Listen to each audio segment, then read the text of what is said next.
sin, something that they have often gone for, but clearly showcasing a preference for the slightly stronger dueler and early game jungle. And I think what we've seen so far out of this draft phase is a higher preference towards matchups rather than just trying to stockpile as many power picks as possible. I like the hover here from SKT. I'm expecting the Leona to come through, and now they're just looking for their mid laner. With Syndra taken off the board, and with Tristana taken off, they're going to have to go for something different in the mid lane, and Twisted Fate is something that Faker has played so far this tournament. And it's also something that G2 have struggled against repeatedly domestically, but Cassia would be new. Eventually considered the counterpick to Ryze in previous metas, not something that we've seen as much with the neeko. You said you wanted something new. We were supposed to see something, and that might be it, but where is the neeko going to go? The neeko I expect to be mid lane. This was actually one of Faker's most played champions throughout the year, or rather throughout the summer split, and it's something that he defaulted to when he just needed something safe and strong in the mid lane. A lot of team fight power, can be pretty effective in the lane. I'm excited to see him back on the pit. G2 taking their time on this final pick. It looks like it will be the Kled now coming out, looking to match the Renekton, wherever it does end up. And it looks like topside will be the Kled versus Renekton matchup, Khan versus Wunder. I'm excited. we did all this prep, and we're like, what's it going to be? We didn't come up with this draft. Well, this is what people don't know, is we got through the first half of the draft easy, and the second came to lane and counter picks for solo lanes. We're like, we don't know. We have no idea. We just don't, and it's about what you're willing to opt into. So in this case, SKT did a very Renekton-focused draft. They used a late first phase ban on Quinn. They first picked Renekton, and what does it cost? It costs Ryze and basically Xayah Rakan with the way G2 managed to pull this out. So G2, in a sense, draft around their bottom side with a little bit of mid, and SKT draft around Khan. I think the biggest thing to track in this first game, for all the viewers at home, the mid laners, they do not like to stay in their lane. They showcased in the quarterfinals that they love to roam, especially early. So keep your eyes on them.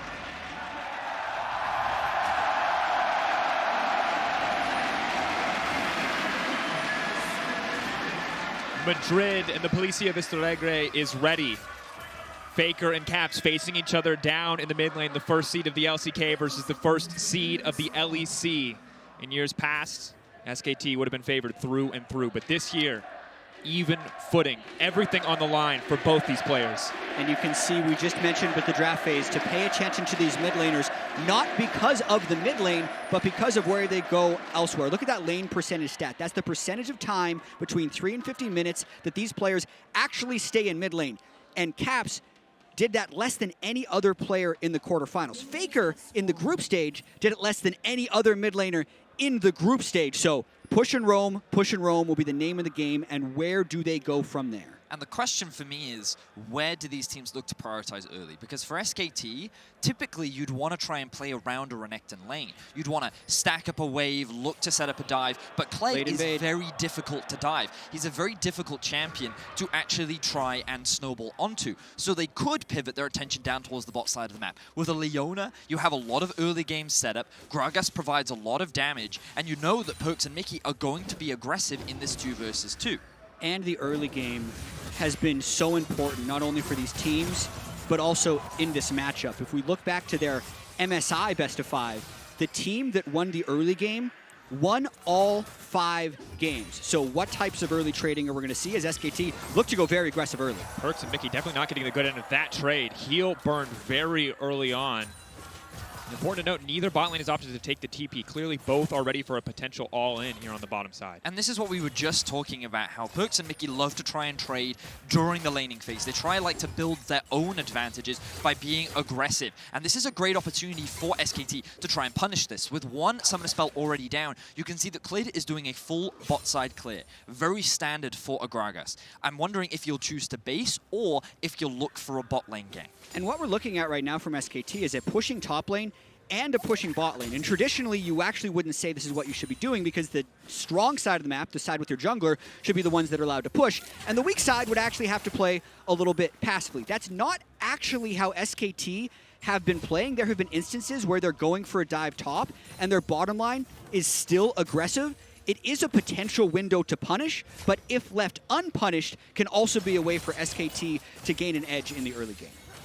for now. No one pushing for a greater edge. You can see Gragas pulling back as his very standard 3 quick camps, followed by the Predator boots to make sure that Kled can have maximum impact on the map. Jankos now moving into lane, waiting in the darkness, but will be revealed by the ward. Luckily, the sweeper will clear out a little bit of that vision, may be able to get a second ward here in the duration. Will just opt to back off. Clearly, G2 putting some resources on the bottom side. It's important to remember, they gave up this Renekton for the Xayah Rakan. What will it do for them in the early game? They're also answering it with the Kled, something that they clearly did not need to prioritize because they recognized the Ornn would likely be banned. We now see Kled looking for a gank mid. Caps snare, this is going to be bad. Kled now moving in, pre-wave there to body block. Caps will be forced to retreat, but the phase rush just allows him to zoom out to safety. Yeah, a good ward in the river gives him early knowledge of the gank. The phase rush helps him after that, and Clid didn't want to follow into the river because they had previously seen Jankos down there. So pretty much just a well-played gank by both teams. And some fancy footwork there on the bottom side for Mickey and PerkZ, using that unique Lover's Recall to get themselves safely out of lane on the back of that push. And you can see a very early base for PerkZ, happy with the Essence Reaver build patches to grab double longsword, just to make sure that he can push as much into this lane as is possible. A couple of other things to note as well is early teleports are now being used by both G2 solo lanes, which means that SKT do have this TP advantage. Something that they did a lot of during the group stages was try and force early TP plays towards the bot side of the map, where in windows where the opposition did not have them available. That was how they were able to build a lot of their early game advantages, just because they knew they had this summoner spell advantage. Mickey roam. Locked up though. Faker now has to run for the hills, but he's burning down the Ignite. It might not be enough. Mickey, the 1-for-1. Faker gets it back. I mean, those are the types of plays that Mickey has made in the past to be able to impact the mid lane. The fact that it did give a kill back and Faker has his teleport up actually means it doesn't give him a big edge, but that's the type of look G2 wants to make. Here comes effort into the mid lane as well. They're looking to run the play back on the opposite side. The flash in. Caps now locked up the chain CC. It's flawless, and Caps deleted by the Leona. Fantastic response from SKT. They're able to get the kill onto Caps, and now they actually have the kill lead. Now Khan has found Jankos. Might just have to dash in though. Should have the second proc there. We'll dash out to safety. Clid waiting over the wall. Oh, they might go back in. They're going back in. Jankos, the flash body slam. He's trying to run the tunnel. We'll take him out to safety. Back under the tower, but within inches of death there. Yeah, flash for flash, but SKT is definitely going to try and keep the pressure up, just delaying Jankos' recall as much as possible. You can't really dive the Kled this early unless you're willing to send another, so for now, it looks like you have the all clear to recall. Kled, though, he's not done yet. He wants to try and set up a play onto the top lane. He's backing. Can't just hit level 6. And Faker did go into fog, so Wunder has to respect the roam. No TP though. Khan just going to walk up, just going to fight for that plate. Wunder's not going to burn any cooldowns without seeing the Gragas. Has to be patient, but will now be able to clear this wave out. So we're going to be diving back into this play. Mickey, level 3 roam. Remember that the bot lane did a very early base, but I love the fact that Effort is already roaming mid. This means that as Mickey and Caps are setting up the play, Mickey unfortunately gets just a little too close to the tower. He gets rooted up, but now Caps, he can't push the wave out. And while Effort has to commit a flash, he's able to find a return kill. And the biggest thing when using your flash aggressively for kill mid is you have to be able to reset the wave. Unable to do that, and the correct punish by SKT. Now the all-in on the bottom side, though. Effort has gone face first into danger, but PerkZ is so low. One more proc. Not going to find it quite yet. He has to be careful. Caps now moving in. The knockup is there. Mickey now trying to find a retreat, but Clid coming in on the backside. Caps trying to zoom his way through the fight. The phase rush isn't going to be enough. Caps now caught up with Effort, but the CC is there, and Caps goes down. A beautiful punish from SKT. And that's a disaster for G2, because not only is their bottom lane down healing having to back, that was an unmatched roam in which Caps died. So we talked about what are these mid laners going to be able to do in the roaming game. When that happens, you actually cede control of the mid lane, and Faker will probably have freedom to roam for the foreseeable future. Beautiful punish from SKT, and we talked so much about how important it is for both these teams to look for these early roams, and the fact that SKT was able to stop Caps from finding any advantages with his initial roam is, as you were saying, Jatt, very detrimental to the side of G2. SKT are looking very good in this early stage.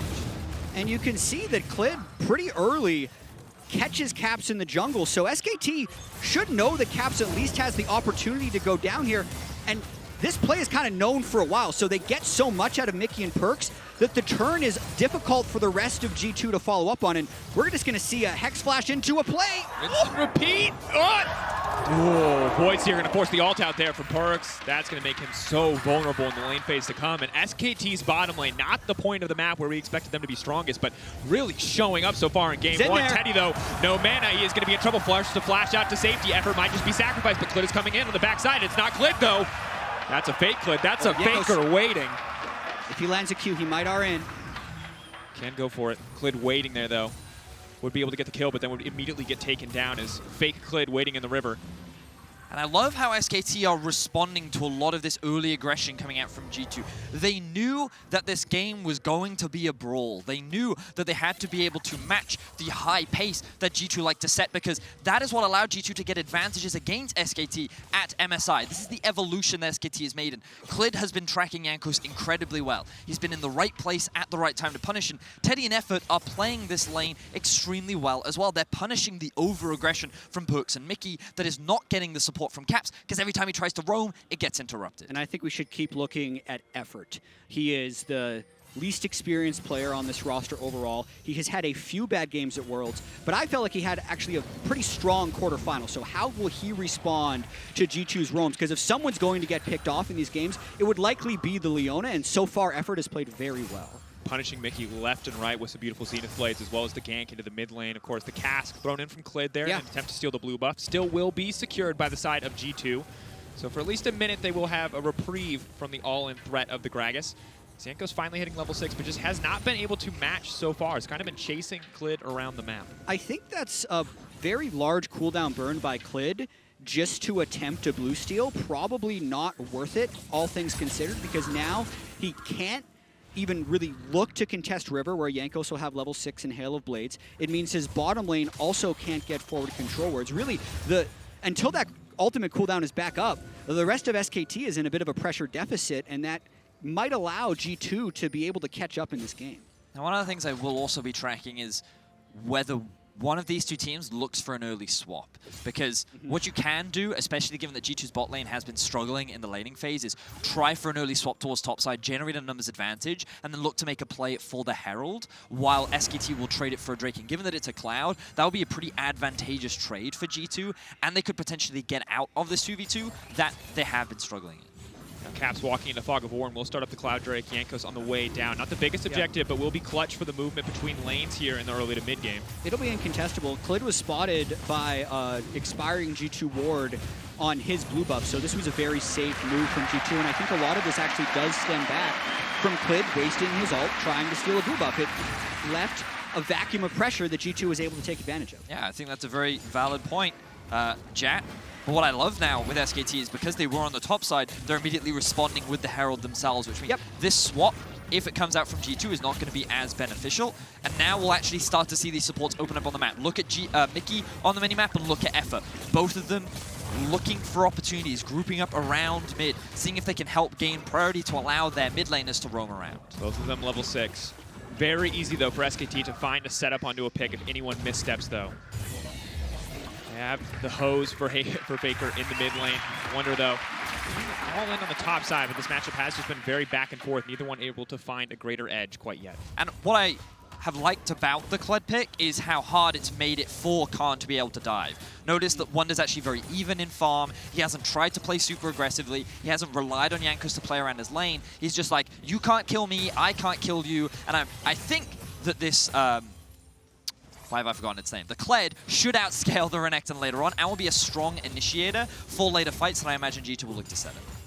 Yeah, we'll have to see how that ends up playing out, because I've seen Renekton's 1v3 with Spear of Sojourn. That's it's all fair. about if you can find access to the fight. I think it's one of the reasons it's been such a banned pick. And even now, SKT still opting to play through top. So they have a few plates broken, and instead of trying to use the Herald mid for Faker and potentially more mid roaming, they're going straight for Khan, and maybe even looking to make a play afterwards onto Wunder. Conqueror proc, Clid waiting in the darkness, does have the cask back up.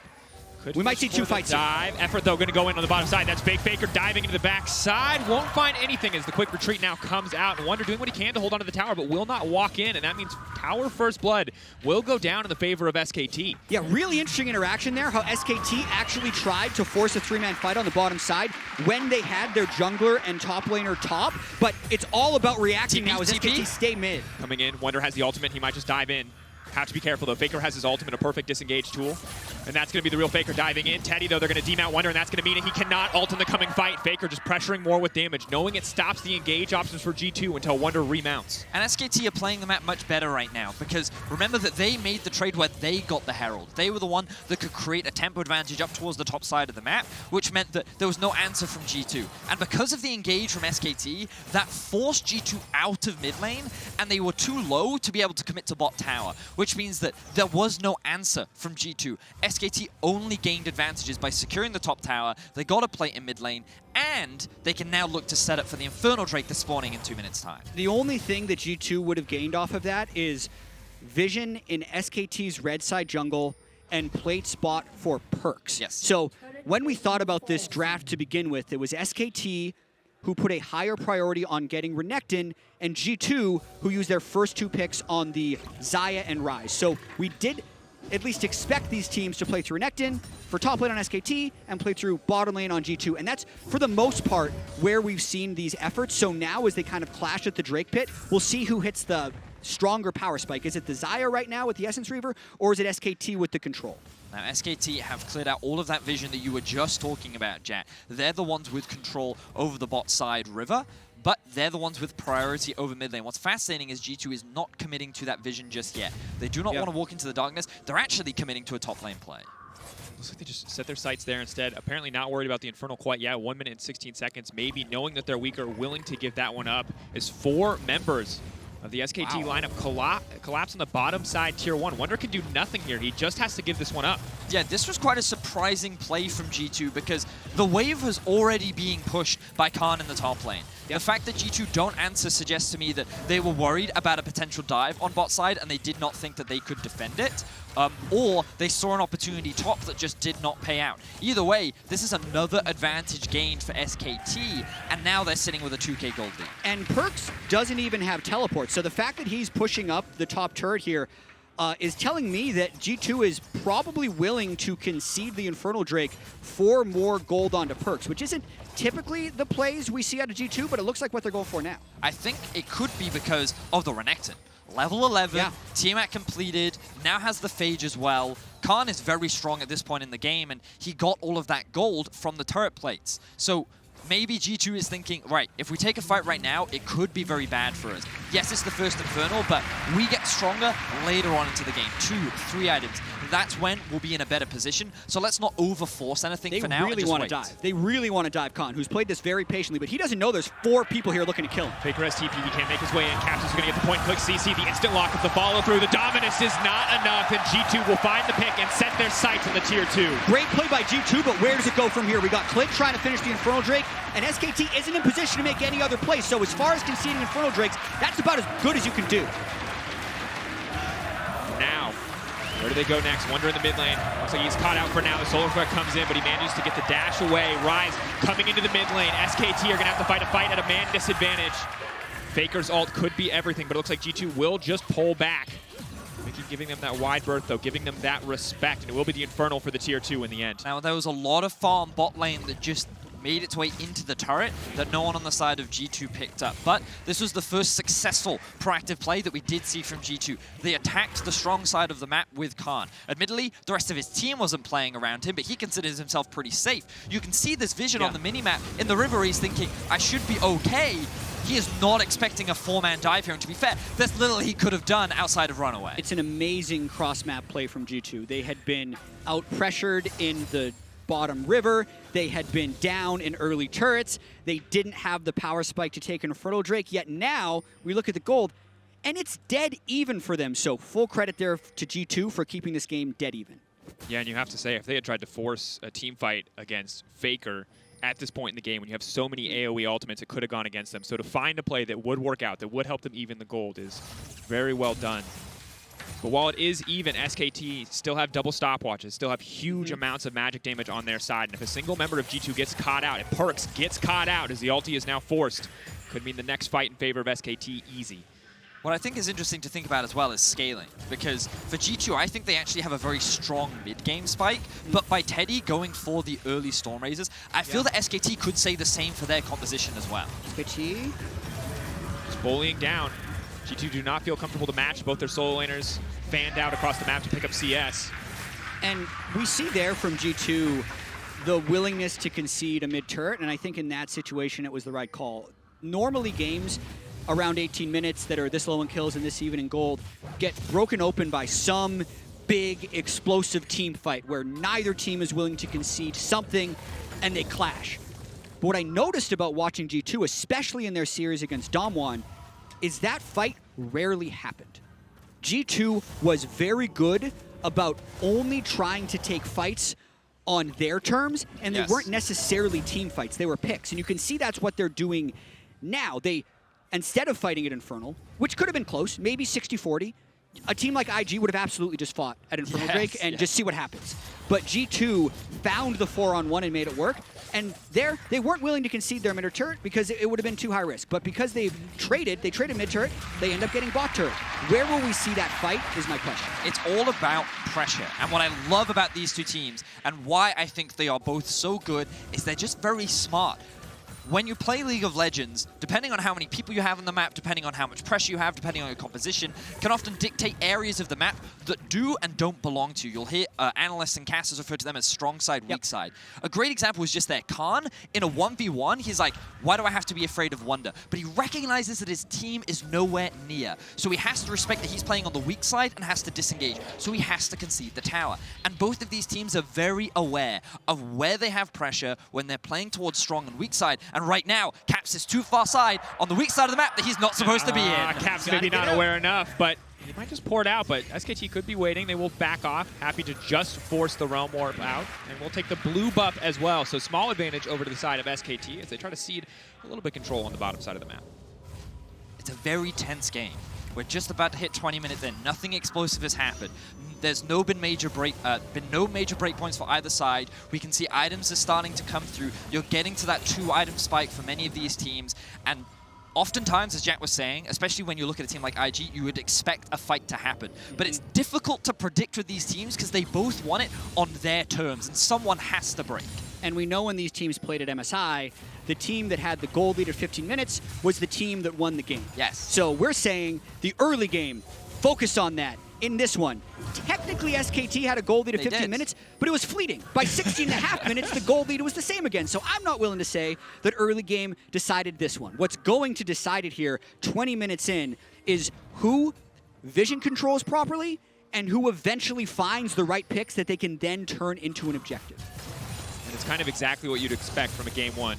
Both opponents sizing each other up, looking for opportunities, looking for weaknesses to exploit. It's the data game, you know? You're just trying to gain game data one is just data.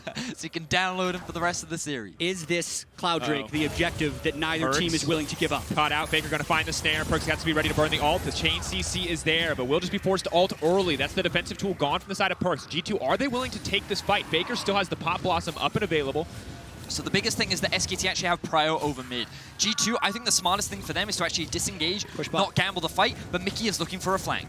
Teddy could go in at a moment's notice. PerkZ is not there. He's pushing bot turret. Need to make their way out, but that ulti over the wall effort now coming in with the Zenith Blade. Mickey going to be in trouble, tries to charm up, uses Jankos as an escape path. PerkZ now caught out. Why is he there? Just trying to push, just trying to get priority, maybe hoping to get a solo kill, but Teddy just zooms in and down goes PerkZ.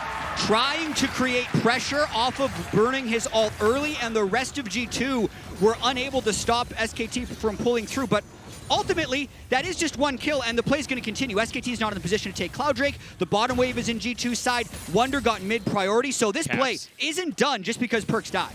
The Caps now goes in onto Faker, knows that he's been locked up. Good bit of damage there as Faker's now chasing. A lot of confidence comes in. Khan could just leap in. No Spear of Shojin yet, but still an absolute terror in the 1v1. So where's PerkZ? He's now at 6 seconds. Thank you, Jatt. Teddy shredding through this one. Going to be respawning soon, but as you rightly said, the play will continue. SKT will turn it into a Cloud Drake. A bit of an engage onto Mickey, but he's just going to dash out of that one. And watch Khan. Oh, phase rush. Very fast, but not fast enough. Khan will be able to make it out, and Caps is getting scarier and scarier. We talked about the scaling threat on the side of G2. That is 2 items completed for the Ryze. course, the neeko will have a lot of utility, a lot of potential AoE, but the Ryze just has raw damage, and Caps is looking to put it down as Khan goes 6 feet under. And finally for G2, they find a pick. This will definitely open up the map a little bit more for them, because notice, Wunder is in the top lane. G2 are pressuring in mid, but they're actually going to use this as an opportunity to reset. They just want to push out the waves, go back to base, spend some of their gold, and more importantly, pick up those control wards so they can start getting a little bit more vision on the map. And this game one is just so perfect based on our expectations in the series. I mean, they're 100 gold apart, 23 minutes into the game, and a player that I had my eyes on coming to this series was Khan, because in a lot of ways, he was having his best international tournament yet. Completely agree. Throughout group stage and throughout the quarterfinals. But if we look back to Khan's history with Longzhu, with the 2017 World Championship falling apart in the quarterfinals, some of his MSI performances at 2018 and in 2019, it hasn't been there. And I think for SKT to win a World Championship, Khan has to be playing well. He can't have a down performance in a critical series. And so far, the Renekton priority, banning out Quinn, banning out Ornn, taking away two of the things that are supposed to stop Renekton to still find himself down 0-2-0, he's got to find a way to do better, and G2's done a great job to attack him. But the same is true for the opposite side. PerkZ and Mickey have not been able to find any advantage. Constantly, that ultimate from PerkZ forced out so early in fights, making him so much less of a threat. But Wunder and Caps are picking up the slack. They are barreling into the bottom side of the map. They may give up mid-prio, but they will get another Tier 2 tower. Now look at this very interesting map setup from G2. They actually have their AD carry sitting in the top lane, catching and farming waves, while their two solo laners group in a single lane, because G2 is saying, you cannot hold off both of us. We are some of the power points at this point in the game. So PerkZ can just sit in a side lane, funnel that farm, get more experience, get more gold. We're going to use Jankos and Mickey to catch the mid wave. Sure, we can't gain priority, but it's fine. And it's these creative lane assignments that G2 often use to create chaos in the mid game. The Hex Flash over the wall there comes in for effort.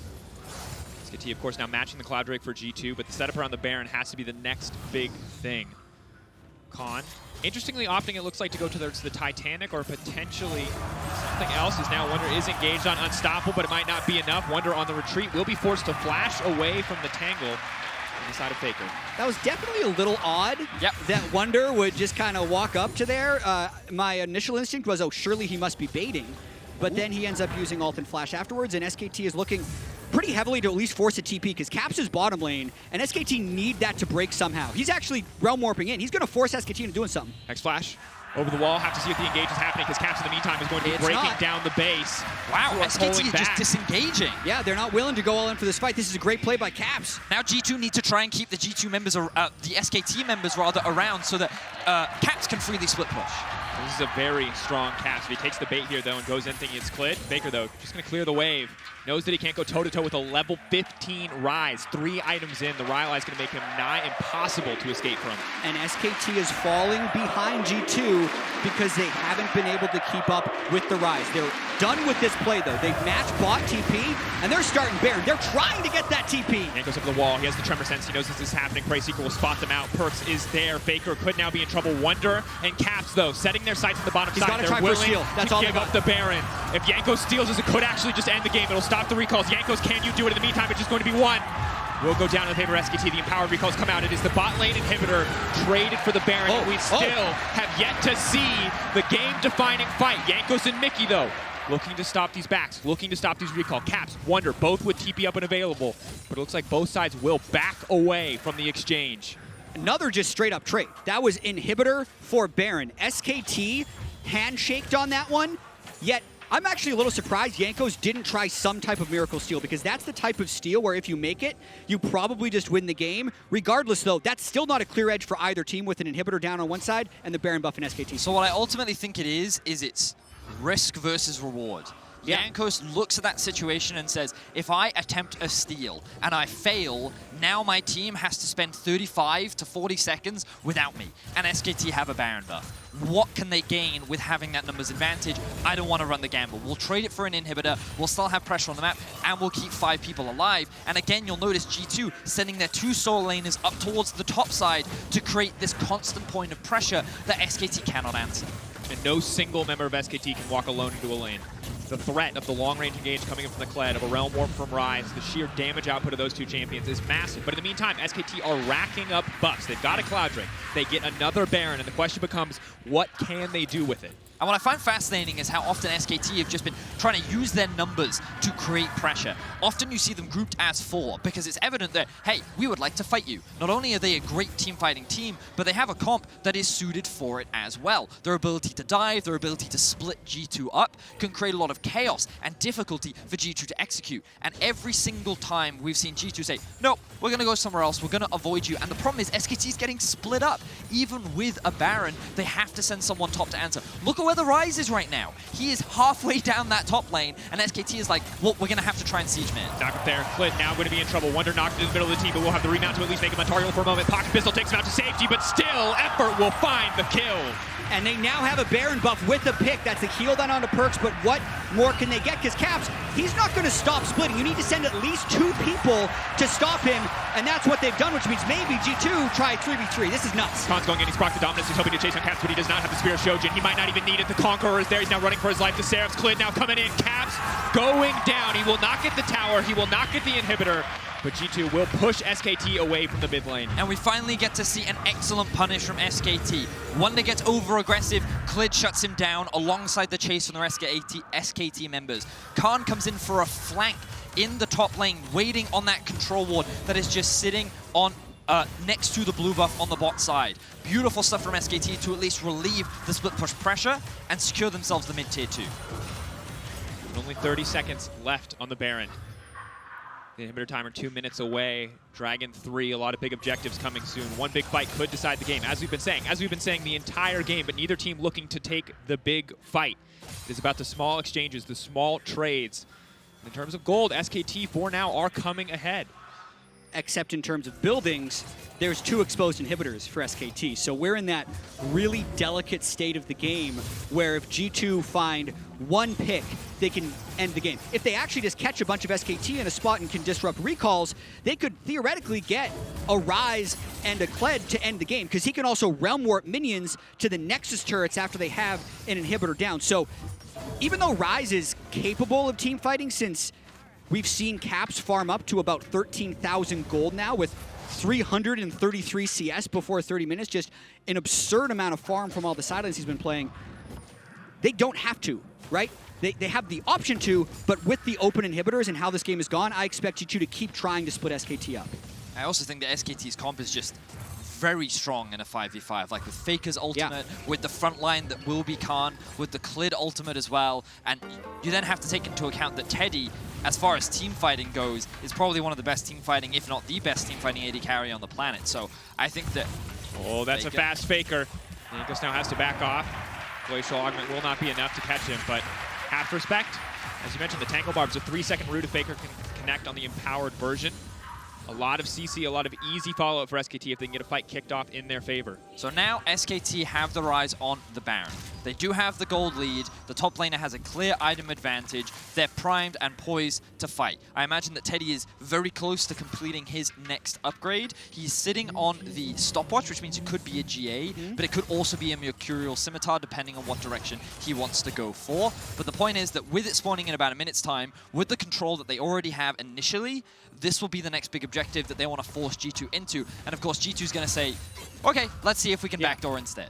Yeah, where is Caps going to be and how well can SKT close down on him? Because if SKT send 2 people for Caps again, G2 need to have some type of answer. Whether it's Wunder coming in, whether it's actually having more people there, or if it's G2 forcing a fight on the 3 remaining members of SKT that haven't gone for Caps, because even though they've been able to open up these inhibitors, the gold lead and the potential double Infernal, this game's going to be breaking soon. Teddy now moving on to the bottom side. Realm Warp coming out, but Teddy doesn't have any CC, and that means Caps will be able to make no safety. But now collapse. coming. 4 members. Caps has to be careful. Banshee's Veil is up. He's going to flash over the wall. Right there. Beautiful play. He's going to go over. Teddy's going to fish for the 1v1, but Caps is going to try to take him down. Cut down the Kaisa's health bar, but the CC, the follow-up, and SKT will kill Caps. And he's like a raid boss. It took everyone using their cooldowns to go and get him, but what does that open up? Baron's up in 5 seconds. Multiple ultimates were burned by SKT. G2 has the presence there, but what can they do? Faker going to be able to spot out Jankos as well. They know that they're not on the Baron. SKT can play this one much slower, try to leverage their man advantage. Wunder now running for the hills, only level 15 at this point. TP coming in, Khan on the flank, but meanwhile they've got the pick! Faker is gone, and this could be the fight that they're waiting for. Khan go over the wall, Effort just going to flash away to safety. G2 waiting in the darkness, Wunder ready to go in, but the ult has been burned. He's going to have a much harder time. It is all eyes on Teddy, the last remaining damage source. Khan has been building tank. If they're going to win a fight, it's going to be the back of this Kaisa. And G2 just have to wait 20 seconds so Caps can join. Then they are the ones that have the 5v4. By catching Faker, they turn it around, and now G2 has the edge. I think G2 should just go straight back to the Baron right now. They know that they're going to have the numbers advantage very soon. They can force this play, but they're not going to take the gamble. The Infernal is what they want. Pecking away at it as SKT now want to secure mid lane priority. They've got 20 seconds left on Faker. They know Caps and G2 have the man advantage, where they can get pressure, they can get vision down, they can get ready for the fight. And the question is, do they back off, do they reset? Or is this the moment where they choose their arena? It's this Baron pit where they will fight the game-deciding fight. Oh, SKT's let's go going SKT. straight on it. Faker can teleport in. They're daring G2 to come team fight them. Here it comes. That's one TP. Can they get Caps as well? They still see him. Here it comes. Caps come. 7K. X flash. X flash over the wall. Effort Here now it going is. to come in. Faker's going to be on the backside. This pop blossom will be massive if they can find it. That's the CZ. That's follow-up. Teddy into the backside. Faker now coming in. He's going to slow a lot of members, but Mykix still alive. Caps is still alive. Pop blossom will only collect on one, and Wunder is still living. G2 are coming out on top of the fight for now, but a beautiful body slam will not be enough. They're in the pinch. That is not where you want to be against Xayah, and SKT have got nothing left in this game one. It took 34 minutes, but there was finally something that forced them to fight, and G2 win it. The Titans finally clash, and it is G2 that comes out ahead in round one. G2 with the team fight win, G2 with the ace, G2 looking for the Nexus. And it's over. They're killing the inhibitor, they're realm warping these minions close, they're tanking at the Nexus turret to not let this Nexus kill them, and I think they're going to end the game. And after that, back and forth, blow for blow, but the knockout goes in favor of G2. The minions moving in. The backdoor bonuses are gone, and G2 will push into the base. Neck and neck for the entire game. Effort wants to turn this one back, but it will not be enough. Caps and PerkZ, eyes on the prize. They'll grab one more kill just for a little bit extra flavor as they find an advantage in the series. What an intense game one. Both teams playing at their highest level. We saw some fantastic punishes from SKT, and the moment they found that pick onto Caps, I thought that they found out the recipe. Yeah. They got it. They were like, oh, all we have to do is catch Caps off guard. He's overextending too much in a side lane. And with the numbers advantage, I thought they could force the Baron. But then it was the pick onto Faker that G2 answered back with. And when we're comparing these